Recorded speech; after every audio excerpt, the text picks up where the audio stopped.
નમસ્કાર દર્શક મિત્રો, હું છું આપની સાથે યશ ગુપ્તા. આપ જોઈ રહ્યા છો પ્રકોપ. નમસ્કાર, આપ જોઈ રહ્યા છો પ્રકોપ ન્યૂઝ. હું છું ભરત ગુપ્તા. આજની મુખ્ય ખબર: કલોલ શહેરના પોલીસ સ્ટેશનમાં પીઆઈ પરમારને ભવ્ય વિદાય સમારંભમાં ભાવભરી વિદાય આપવામાં આવી છે. પીઆઈ પરમાર, જેમણે 1.5 વર્ષ સુધી કલોલમાં સફળતાપૂર્વક ફરજ બજાવી, હિન્દુ મુસ્લિમ સમુદાયને એક મજબૂત જોડાણમાં બાંધી રાખ્યું. તેમની ડભોડા પોલીસ સ્ટેશનમાં બદલી થતા કલોલના લોકોને ભાવુક વિદાયનો અનુભવ થયો. આ વિદાય સમારંભમાં હિન્દુ અને મુસ્લિમ સમુદાયના અગ્રણીઓ અને યુવાનો મોટી સંખ્યામાં ઉપસ્થિત રહ્યા. વિશાળ જનમેદનીમાં વિશ્વ હિન્દુ પરિષદના જિલ્લા અધ્યક્ષ ઘનશ્યામભાઈ રાજગોર, કાઉન્સિલર પ્રદીપસિંહ જાડેજા, વિપક્ષના નેતા સાદુલ્લા ખાન પઠાણ, વોર્ડ નં. 6ના કાઉન્સિલર સલ્લાઉદ્દીન મલેક ઉફરેજે અને વિવિધ મસ્જિદોના મૌલાના સહિત અનેક પત્રકારો અને સંગઠનના યુવાનો હાજર રહ્યા. પરમાર સાહેબે 1.5 વર્ષના સમયગાળામાં કોઈ અનિચ્છનીય ઘટના ન બનવા દીધી અને હંમેશા હિન્દુ મુસ્લિમ સમુદાયને સાથે રાખી શાંતિ અને ભાઈચારા જાળવ્યો. આ પ્રસંગે વક્તાઓએ પીઆઈ પરમારની સેવાઓને બહુ સરાહ્ય કહી અને તેમના યોગદાનને વંદન કર્યું. અંતે પોલીસકર્મીઓએ પરમાર સાહેબને પુષ્પવર્ષા કરી ભાવપૂર્વક વિદાય આપી. કલોલને તેમના જેવા સમર્પિત પોલીસ અધિકારીની ખાતરી રહેલી. નવા સ્થળે પણ તેઓ એ જ વ્યાવસાયિકતા અને માનવતાથી ફરજ બજાવશે એવી આશા. આજના સમાચાર એટલા જ. વધુ અપડેટ્સ માટે જોડાયેલા રહો પ્રકોપ ન્યૂઝ સાથે.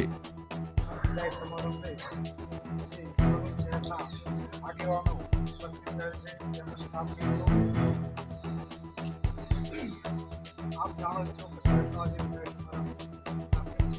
આપની ઉપસ્થિતિ સાહેબની કામગીરી વખાણવા લાયક. જનરલી સાહેબના જે બદલીઓ થતી હોય તો આમ જનતા આવતી નથી. આપની ઉપસ્થિતિ દર્શાવે છે કે સાહેબની કામગીરી કેટલી સારી હશે. સાહેબની જો હિન્દુ સમાજમાં કે મુસ્લિમ સમાજમાં કોઈ બી જગ્યા પર કોઈ બી નિર્વિઘ્ન સંપૂર્ણપણે એમને પ્રસંગ પૂરો કરે છે. ગમે ત્યારે 108ની સુવિધાના રીતના ગમે ત્યારે એમને રાત્રે અહીંયા નજીકમાં રહેતા હોવાથી અને ગમે ત્યારે ફોન કરો 11 વાગે સુધી ટાઈમ પર સ્થળ ઉપર હાજરી આપીને જેમ બને એમ ગમે જેવું થોડું હોય એને ટેકલ કરી સમાધાન કરાવીને એમાં કેસને મોટો કોઈ બનાવ ના બને એવી રીતે કામગીરી કરી છે. આશા રાખીએ છીએ કે ચીલોડા બી આવો જ પબ્લિકનો પ્રેમ મળતો રહે. સાહેબને આવી કામગીરી ક્યાં કરતા એવી પરિસ્થિતિમાં થયું હતું કે બીજો કોઈ પણ અધિકારી હોય તો આ કેસો ટેકલ ના કરી શકે. 12 વર્ષના સમયગાળા દરમિયાન સાહેબની એક એવી સરસ હતી. ચાહે કોઈ બી રાજકારણી હોય, સમાજસેવી હોય, ધાર્મિક માણસ હોય, ખોટાને ખોટું કહી દેતા હતા, ખોટું ચલાવતા નહોતા. ત્યારે જે દરેક કેસ સારી રીતે હેન્ડલ કરી દેતા હતા. કોઈ પણ જગ્યાએ આપણે ટેલિફોનની વાત કરીએ વધુમાં વધુ 7 થી 8 મિનિટની અંદર એ સ્થળ પર હાજર થઈ જતા હતા. અને દરેક કેસને સૂઝબૂઝ પ્રમાણે અને દરેક માણસની આવડત પ્રમાણે કયા માણસને કઈ જવાબ આપવો એ રીતે ટેકલ કરીને તરત જ આનું સમાધાન કરતા હતા. એ સાહેબની બહુ ખૂબી હતી. અને આપણે એવી આશા રાખીએ કે સાહેબ જ્યાં પણ જાય, જે જગ્યાએ જાય, આનાથી વિશેષ અને આનાથી સરસ કાર્ય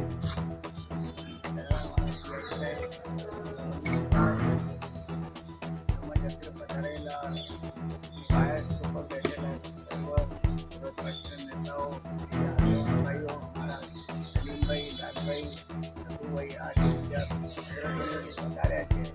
તેમજ કલોલની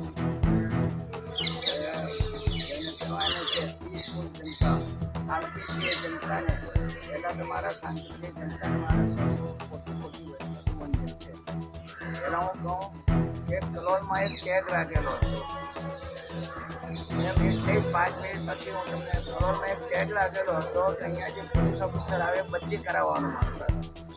કલોલમાં એવો સેન્સિટિવ ટેગ લાગી ગયો હતો આપણા કલોલને. બાકી તમારા લોકોના અને પોલીસ સ્ટાફના લોકોના અને તમારા હિન્દુ મુસ્લિમના અમારું સ્વાગત રથયાત્રાનું અમે વર્ષોથી સ્વાગત કરીએ છીએ. મારું સ્વાગત છે. હમણાં જ ગયા ત્યારે ગણપતિ વિસર્જનમાંથી દરેક ઠેકાણા કલોલની અંદર કોઈ પણ જાતનો કિંગ ઓફ સાયલન્ટ એ તમને બધાને જાય છે આ બધે ફાળે. અમે લોકો તો ખરા જ, બાકી તમે ખરા, તમે હકદાર, તમે આના હકદાર તમે છો. એ મારું પહેલું અભિનંદન તમને છે, કલોલની જનતાને, હિન્દુ પ્રેમી અને મુસ્લિમ પ્રેમી. બીજું કહેવાનું કે સાહેબ છે ને, મારે એક વાક્યમાં કહેવા, તમે તો મિલિટરીમાં નોકરી બી કરેલી છે 1 વર્ષ, કે 1 neutrals officer efficient officer is equal to 10 commando. 1 neutral and efficient officer is equal to 10 commando. એટલે નિષ્પક્ષ, આનો ગુજરાતી નિષ્પક્ષ અને એફિશિયન્ટ ઓફિસર હોય અને સત્યને વરેલો હોય. તમે આ ઉપર જાય તો પરમેશ્વર, નીચે પોલીસ હોય છે. માણસ થાકીને ક્યાં જાય છે ભાઈ? પોલીસ ઉપર પરમેશ્વરને પહેલાં પ્રાર્થના કરે મંદિરમાં કે મસ્જિદમાં જઈને, નીચે આવે તો પોલીસ ખાતામાં જાય. ભાઈ એક ઓફિસર, સારો ઓફિસર હોય એ આખા કરોલને હેન્ડલ કરે છે. ને સાહેબે રથયાત્રા પસાર કરી, મોહરમ પસાર કર્યા, ઈદે મિલાદ પસાર કરી, આ ગણપતિ વિસર્જન પસાર કર્યું. એમાં આ ભાઈઓને બી અભિનંદન છે. અને પણ કોઈ પણ જાતના કેટલા વરઘોડા પસાર થયા, બાકી કોઈ પણ ઠેકાણે એક પણ બનાવ બન્યો નથી. તો કલોલની જનતાની અંદર જે ટેગ લાગેલો હતો સાહેબ, મને આપને હું કહું છું કે આ ટેગ ઘૂસાઈ ગયો છે. હવે આ ટેગ ઘૂસેલો રહેશે. જે બી ઓફિસર બદલી કરાવવા ચાહતા હતા, બદલીને એક વાળા સાહેબને જેટલી મળી હતી એટલી પ્રસિદ્ધિ સાહેબને મળી છે કે સાહેબને મારા કોટી કોટીને, કલોલની જનતાને બી કોટી કોટી. આ રીતે રહ્યા છો, આ 2 હાથ છે, આમ કરો. દિવસ પહેલા આપણને એક મેસેજ આવ્યો કે સાહેબની બદલી થઈ છે, એટલે આપણને એવું થયું મગજમાં, થોડું આશ્ચર્ય થયું ને થોડું દુઃખ પણ થયું. કેમ કે એક વસ્તુ છે કે સ્થિર થઈ ગઈ હોય ને એટલે આપણને એમ લાગે એવું બધું બરોબર છે. આપણને બધાને એવું લાગ્યું હોય મનમાં એને, એટલે આપણે બધા એમના પ્રેમી છીએ એટલે આપણને એમ થાય થોડું દુઃખ થયું છે ને. પણ એક સરકારી પ્રક્રિયા અનુસાર જે ચાલતું હોય એમની પણ એક કોઈ પ્રક્રિયા હશે. પછી આપણે એમને એમ કીધું કે ભાઈ સાહેબ આ આપણે થોડું આશ્ચર્ય થયું છે, થોડું દુઃખ થયું છે, પણ પ્રક્રિયાના ભાગરૂપે છે. એટલે આપણું બધાયનું, તમારું અમારું બધાયનું સમન્વય બેસી ગયું હતું એમનાથી. આપણે એ કેવા છે એ તો બરોબર છે, આયા પછી ખબર પડી આપણે કેવા છે એ એમને ખબર પડતા તો હવે એમની બદલી થવા. એટલે આપણે આ બધું સમાજ સેવા કરતા હશું, તમે કરતા હશો, અમે કરીએ છીએ, આપણે બધા સમાજ સેવા કરતા હોઈએ છીએ. સમાજ સેવાની સાથે સાથે આપણે કોઈ પણ વસ્તુ કોઈનું ખરાબ ન થાય એ પહેલાં ઈચ્છતા હોઈએ છીએ. મારું ખરાબ થાય કે તમારું ખરાબ થાય, કોઈનું ખરાબ થાય એવું આપણે ઈચ્છતા નહીં. અને શાંતિ તો 2 બાજુના પ્રયાસો હોય ત્યારે જ શાંતિ થાય. એટલે આપણે બધાએ આપણને થોડું દુઃખ થાય છે, જાય છે, પણ પ્રક્રિયાનો ભાગ છે. આપણે જ્યાં જાય ત્યાં આપણી એમને શુભકામનાઓ છે. જય હિન્દ. પરમાર સાહેબનો આજે જે વિદાય સમારંભ રાખ્યો છે તે બદલ સર્વે મહેમાનોનો મારો દિલથી સ્વાગત છે. સાથે સાથે તમામ પોલીસ તથા ભારતીય આવેલા તમામ મિત્રો તમામને મારું સ્વાગત છે. સાહેબના આજે 1 વર્ષ અને 20 દિવસ જેવું થઈ ગયું કલોલ સિટીમાં આવી. સાહેબ આ પહેલાં એક વખત પ્રોબેશન પીરિયડની અંદર આવ્યા હતા શરૂઆતમાં. ત્યારે સાહેબ શરૂઆતમાં આવ્યા ત્યારે જ સાહેબ કોન્ફિડન્ટ દેખાતા હતા. જેમ કે નથી કહેતા કે ક્રિકેટની અંદર પેલા સિદ્ધુબાજી થઈ ગયા હતા કે 20-20 મેચ હોય અને આઈને તરત જ પેલો બલ્લેબાજ ચોક્કાને છક્કા મારવામાં ચાલુ કરી દે. એ જ રીતના સાહેબ કલોલ સિટી પોલીસ સ્ટેશન આવ્યા અને આઈને તરત જે સાહેબની કામ કરવાની જે પદ્ધતિ હતી એ બહુ ખૂબ જ કોન્ફિડન્ટલી અને ઉમદા પ્રકારની હતી.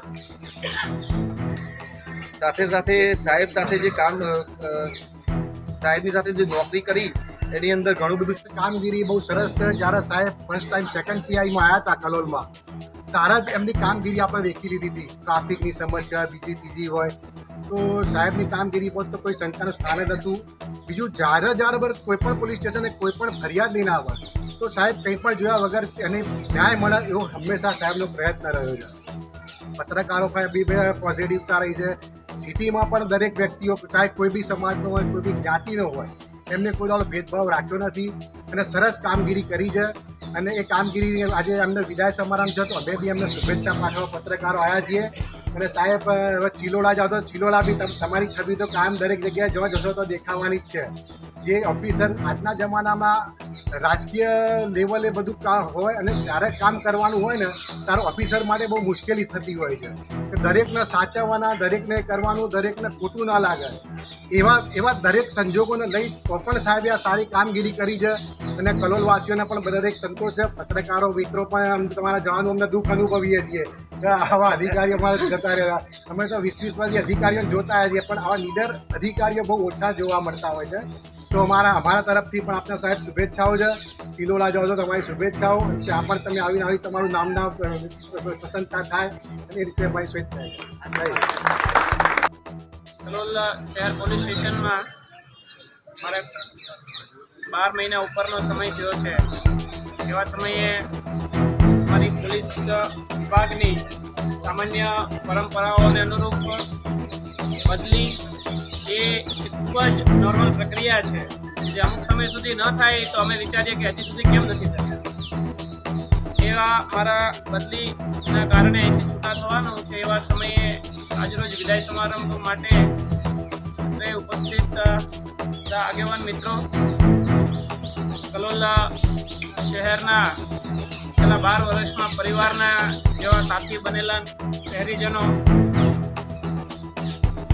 વિઘ્નેશભાઈ ને ધર્મેન્દ્રભાઈ ને આખી એમની પત્રકારોની ટીમ તથા મારા પોલીસ પરિવારના મારા હાથપગ એવા મારા પોલીસ મિત્રો, અને આ 12 મહિનામાં તમે જે મારા આટલા બધા વખાણ આજે થઈ રહ્યા છે એનું પરિણામ જેણે ભોગવ્યું છે એવા મારા ધર્મપત્ની પણ અહીંયા ઉપસ્થિત છે. એમને ખબર છે કે રાત્રે દરરોજ 11 વાગે જમાડવું પડે અને બપોરનું 12-1 વાગ્યાનું લંચ, 4 વાગે રોટલી બનાવવી પડે. તો એ પરિસ્થિતિમાંથી પણ પસાર થયા છે. એટલે આ ટેસ્ટ ખાલી મારો એકનો નહોતો, જેટલો મારો ટેસ્ટ હતો એટલો જ મારા ધર્મપત્નીનો પણ હું આભાર વ્યક્ત કરીશ કે આ સમયમાં મને એમને એક કામ કરવા માટેનું બળ પૂરું પાડ્યું. આ તમામ ઉપસ્થિતોનું આજે મારા બદલીના દિવસે કેટલીક બાબતો છેલ્લા 12 મહિનામાં જે અનુભવી છે એ વિશે થોડીક વાત કરીશ. કલોલ સાથે મારે કંઈક અટેચમેન્ટ છે, નેચરલી કંઈક એવું અટેચમેન્ટ છે. આ 3જી વખત હું કલોલમાં આવ્યો છું. મારું વતન અહીંથી 250 કિલોમીટર દૂર થાય. વર્ષ 2008માં એક વિદ્યાર્થી તરીકે હું કલોલ આવેલો, 1 મહિના જેવું રોકાવાનું થયું અને પછી રાજકોટ ગયો. વર્ષ 2021-22માં પ્રોબેશનર પોલીસ ઇન્સ્પેક્ટર તરીકે અહીંયા આવ્યો અને 2.5 મહિના જેવું રોકાવાનું થયું. અને ફરી વખત આ 3જી ટર્મમાં લગભગ કલોલમાં છેલ્લા 5-7 વર્ષમાં પહેલી વખત એવું બન્યું છે કોઈ પીઆઈ 12 મહિના સુધી અહીંયા સેવા કરવાનો મોકો મળ્યો હોય એ અવસર મને પ્રાપ્ત થયો. એટલે કલોલ શહેર સાથે મારું કંઈક નેચરલી કોઈ જોડાણ છે એટલે મને વારે વારે અહીંયા ખેંચીને લાવે છે. અને આ 12-12.5 મહિનાના મારા સમયમાં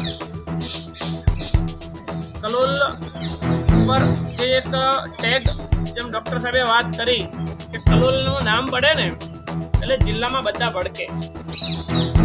કોઈ પણ વિભાગનો અધિકારી હોય, પોલીસ હોય, રેવન્યુ હોય, પંચાયત હોય, નગરપાલિકાઓ હોય, કલોલનું નામ પડે એટલે કોઈ પણ કર્મચારી હોય, અધિકારી હોય એ પહેલાં વિચારે કે કલોલમાં જવાનું છે.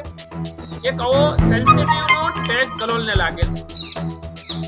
હું જ્યારે 2 વર્ષે અહીંયા આવ્યો એ સમયે એક અહીંયા હંમેશા બનાવ 2 વ્યક્તિ વચ્ચેનો કે 5-5 છોકરાઓ વચ્ચેનો બનાવ હોય, પણ કેટલાક કારણોસર એને મોટું રૂપ આપી અને 2 કોમ વચ્ચેનો બનાવ દેવામાં આવતો હોય. અહીંયા લોકોની કેટલી ખરાબ ટેવો છે, જેમ કે કંઈ પણ બનાવ બને એટલે જોવા જવાનું, જોવા જાય એટલે તરત 100-200 માણસ ભેગું થાય. લોકોને એવું થાય 200 માણસ માથાકૂટ કરવા આવ્યો. હકીકત એ માથાકૂટ કરવા આવ્યા હોતા નથી, જોવા આવ્યા હોય. પણ તમે જોવા જશો, કાયદાની ભાષામાં એક શબ્દ છે ગેરકાયદેસર મંડળી. તમે 5 કરતાં વધારે લોકો ભેગા થાવ અને કોઈ બનાવ બને તો એ સમયે જે ધોકો મારવા વાળો વ્યક્તિ છે એ જેટલો જવાબદાર છે ને એટલો જ જોવા વાળો જવાબદાર છે. એ જોવા વાળાએ સાબિત કરવાનું કે હું મારવામાં હતો કે નહોતો. કારણ છે એ કારણ આ ટોળા બનવાની વૃત્તિ છે. હું શરૂઆતમાં જ્યારે અહીંયા આવ્યો અને આ બનાવ બન્યો, મારું પોસ્ટિંગ થયું, શરૂઆતથી મેં એનાલિસિસ કર્યું કે આ બનાવનું મૂળ શું છે અને સાચા આરોપી કોણ છે. સાચાને પકડવાના, ખોટાને છોડવાના અને ખોટાને સમજાવવાના કે એની ભૂલ શું હતી. એટલે આ 12-12.5 મહિના દરમિયાન મને આનંદ છે કે એક પણ ગુનો મેં એવો દાખલ નથી કર્યો કે જેમાં હિન્દુ અને મુસ્લિમ કોમના લોકો સામસામે હોય. એ મારી દ્રષ્ટિએ કલોલ પોલીસ સ્ટેશનમાં કામ કરવામાં હું મારી એની વ્યક્તિગત સિદ્ધિ 7 મહિનામાં એક પણ બનાવ એવો નથી આવ્યો કે પ્રકારનો કોઈ રજીસ્ટર કરવો પડે.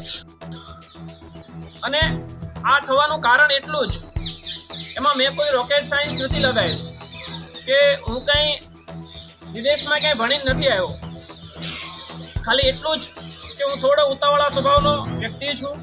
કોઈ પણ બનાવ હોય, મને મેસેજ મળે કે સાહેબ આવું થયું છે, એટલે કદાચ મારા પોલીસના 1-2 મિત્રો પહોંચે, એની સાથે વિધિન 5 મિનિટ્સ હું સ્થળ ઉપર હાજર હોઉં. અને સ્થળ ઉપર પહોંચીને પહેલું એ જ કરવાનું કે જે જોવાવાળા છે ને એને ભગાડી દો. જોવાવાળા ભાગી જાય એટલે ઝઘડો કરવાવાળા 4 જણા જ વધે. એને પોલીસ સ્ટેશન લાવવાનો, એને મારા પ્રકારની મારી સ્પેશિયલ પ્રસાદ ખવડાવવાનો અને કાર્યક્રમ પૂરો કરી દેવાનો. કોઈ રજીસ્ટ્રેશન કરવાની જરૂર નથી, કારણ કે ગુનો નથી દાખલ કરવો એવી કોઈ વૃત્તિ ક્યારેય હોતી નથી.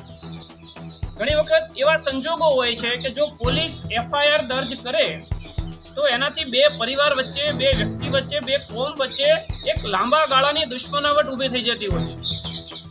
આ અને પછી કોર્ટ ને કચેરી ને વકીલ સાહેબો ને એનામાં એવા લોકો ફસાય કે એ વર્ષો સુધી એકાબીજી સાથેની દુશ્મનીને ભૂલી શકતા નથી. એટલે અમારો પ્રયત્ન એવો હોય કે બધાને ભેગા બેસાડીએ અને બંને લોકોને સામસામા બંને પક્ષને સમાધાન થાય એવો પ્રયત્ન કરીએ. એટલે મારા આ સમયગાળા દરમિયાન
જવાબદારી